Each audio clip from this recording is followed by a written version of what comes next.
Hello, good morning. Andito ang Tita Nora. So sa araw na itong babahay ko sa inyo, very important.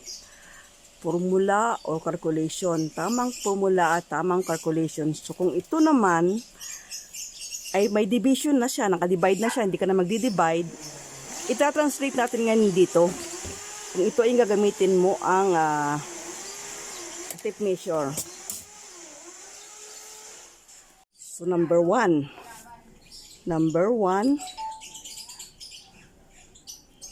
Liquid or open ng neck. So, ang formula niyan ay 1/2 ng bus or chest divided by 6. Example ha. Example. 36 ang bus. 36 ang bus. Divided by 2 equals 18. So, ang 18 na 1/2 ng bus divided by 6 equals 3. So, ito yung liquid.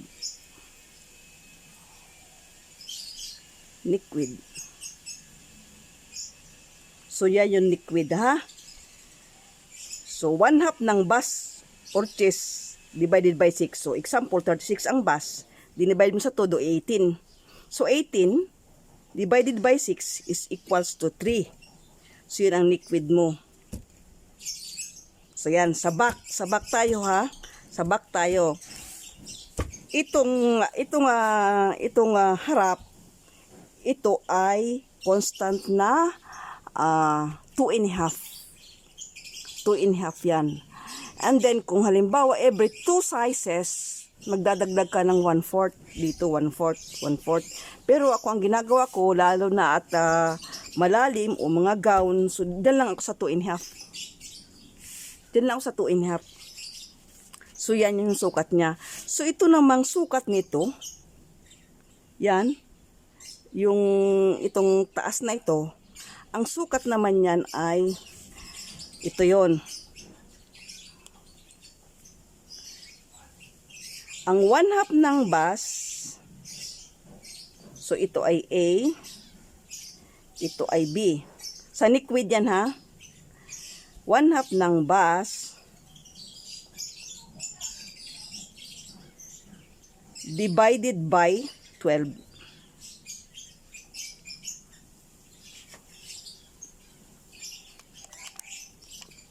So, example, ha? So, halimbawa, ang bus niya ay 36 divided by 2 equals 18. So, ang kalahati 18. So, 18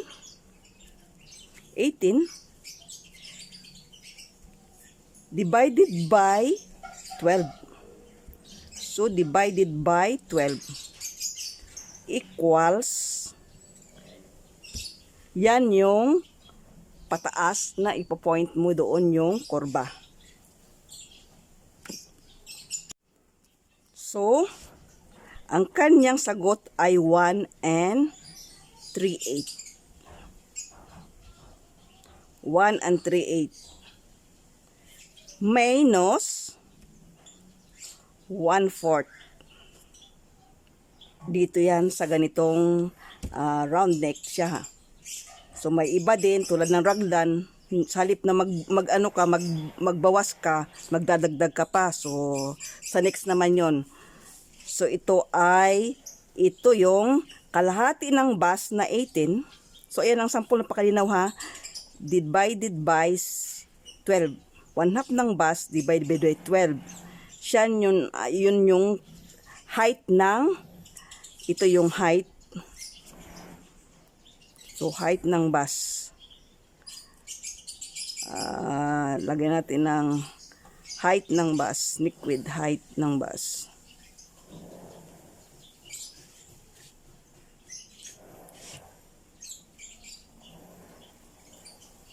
height of neck. So, yan yung height of neck. Ito naman, neck width. So, ayan ang height.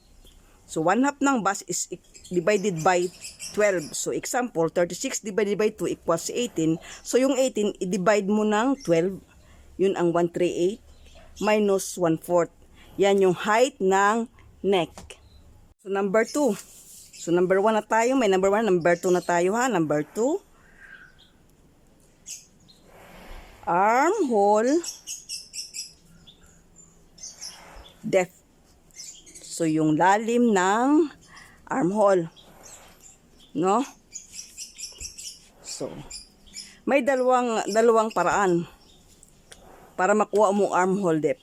So, ang unang paraan, so A, shoulder divided by 2.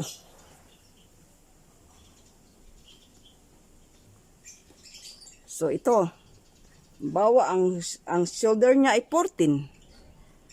Oh, divided by 2 equals 7. Plus 1/2 inches. So, 0.5. So, yan ang formula ng shoulder, na paano makuha ang depth ng armhole depth mo. So, ang susunod naman ay ang V. So, no? So, pangalawang paraan para makuha ang armhole depth is base divided by 6 plus 1.5 inches. So, sa inches tayo, ha? So, yan yung formula ng armhole depth. So, ang una, shoulder. Divide mo sa dalawa. Ang pangalawa ay ang base, i-divide mo sa 6 plus 1 and 1/2 or 1.5 inches. For example, ang base mo ay 36 divided by 6 equals how many? 6 plus 1.5 equals 7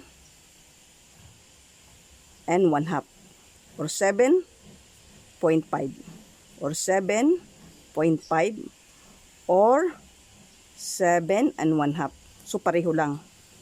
Diba? Pareho lang siya. So, number 3. So, number 3 na tayo, no? So, yung bus span or point ng bus mo. Distance ng bus. So, ang formula niyan ay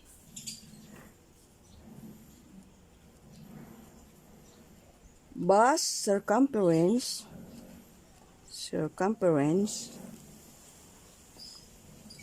divided by 8 minus 1. So, example siya. 36 divided by 8 equals 4.5. So, 4.5 siya, no? 4 inches and half.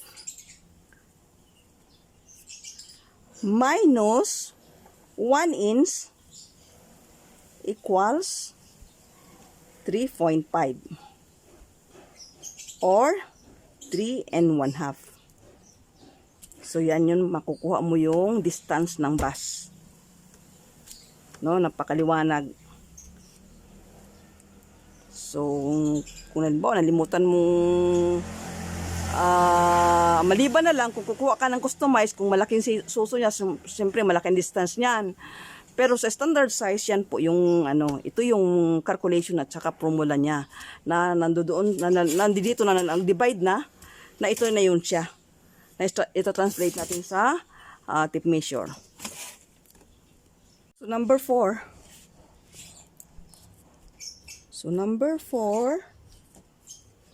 paano natin makuha yung cup size ng ating bus? So, cup size of the bus.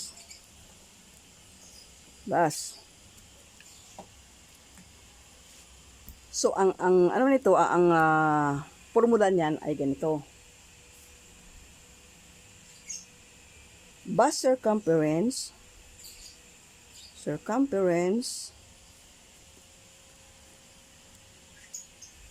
minus underbus. Minus, so lagyan natin ng minus kasi baka mamaya sabi mo ano lang, minus underbus or what did you call the empire? Underbus,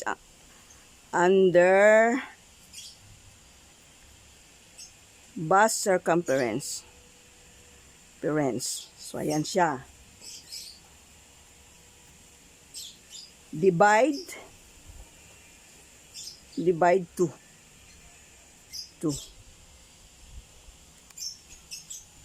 Example. May example tayo para hindi kayo malito, no? Example.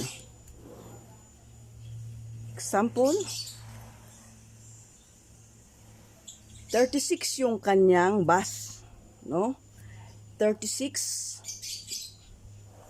minus 32 na empire niya o underbus circumference. So, itong 36 ay bus circumference, itong 32 ay underbus circumference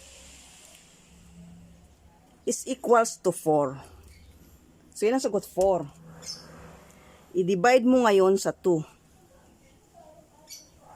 So, equals 2. Yan, malalaman mang cup size mo. So, i-ano ko dito ha.